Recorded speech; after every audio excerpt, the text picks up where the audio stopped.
Valsad કલેક્ટરનું surprise ચેકિંગથી કચેરીમાં ફફડાટ.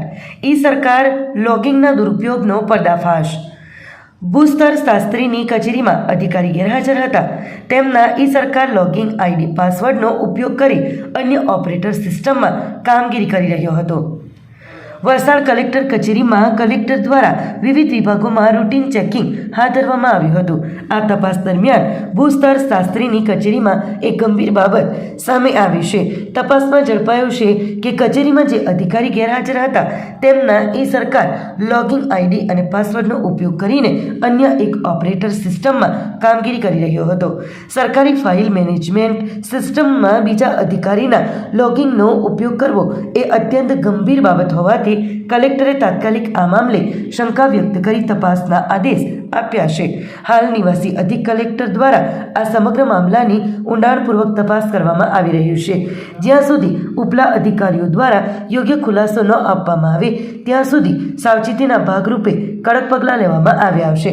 જોકે કલેક્ટરે સ્પષ્ટતા કરી છે કે આ ઘટનામાં કોઈ પણ સરકારી દસ્તાવેજો કે કાગળિયાને નુકસાન થયું હોવાની અફવાઓ તદ્દન ખોટી છે. કલેક્ટરની આ કાર્યવાહીથી કચેરીમાં કામ કરતા કર્મચારીઓમાં ફફડાટ વ્યાપી ગયો છે. આજે મારી જે આખી જે કલેક્ટર કચેરીમાં જેટલા પણ ઓફિસીસ છે એમની આજે તપાસ થતી રૂટીન મુલાકાત હતી. તો આજના દિવસની બધા કચેરીના જે પણ વડાઓ છે એમને સૂચના આપવામાં આવેલી હતી અગાઉમાં જ કે આપણે અમુક વસ્તુઓ પર ધ્યાન દેવાનું છે. દાખલા તરીકે સફાઈમાં કે આપણે જે ઓફિસ મેનેજમેન્ટમાં કે રેકોર્ડ સેગ્રીગેશનમાં.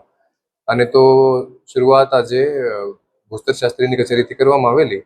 અને જ્યારે હું મુલાકાત લેતો હતો ત્યારે મારા ધ્યાન ઉપર આવેલો કે એક ત્યાં જે ઓપરેટર બેસેલા હતા એમને બીજા અધિકારીનો જે આજે એબસેન્ટ હતા, કચેરીમાં નહીં હતા, એમના અકાઉન્ટમાં લોગિન કરેલો હતું.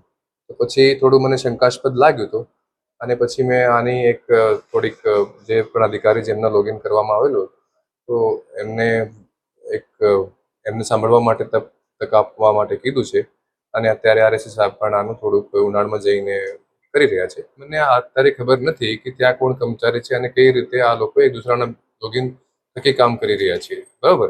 તો આપણે કોઈ પણ એક જે ઈ સરકાર જે છે આ એક ફાઇલ મેનેજમેન્ટ સિસ્ટમ છે અને બીજાની પાસે લોગિન હોય તો આ એક ઘણી ગંભીર બાબત છે. બરાબર.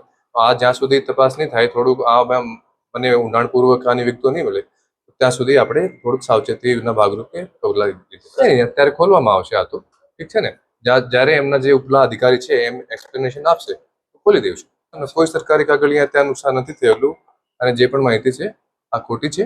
અને પછી જે પણ ત્યાં અધિકારીઓ હતા બધાએ જે અધિકારીઓ છે પોતપોતાની રીતે એમના જ ટેબલ ઉપર કામ કરવું જોઈએ અને બીજાના જે લોગિન છે અને બીજાના જે રીતે કામ થાય છે આ મારી દૃષ્ટિએ વ્યાજબી નથી. આપણી સંકલ્પ ન્યૂઝ ચેનલને સબસ્ક્રાઇબ અને લાઇક કરો, બેલ આઇકન દબાવો જેથી આવનાર ન્યૂઝ અપડેટ્સની નોટિફિકેશન આપના મોબાઈલ પર સૌથી પહેલા પહોંચે. Like, subscribe and share the video.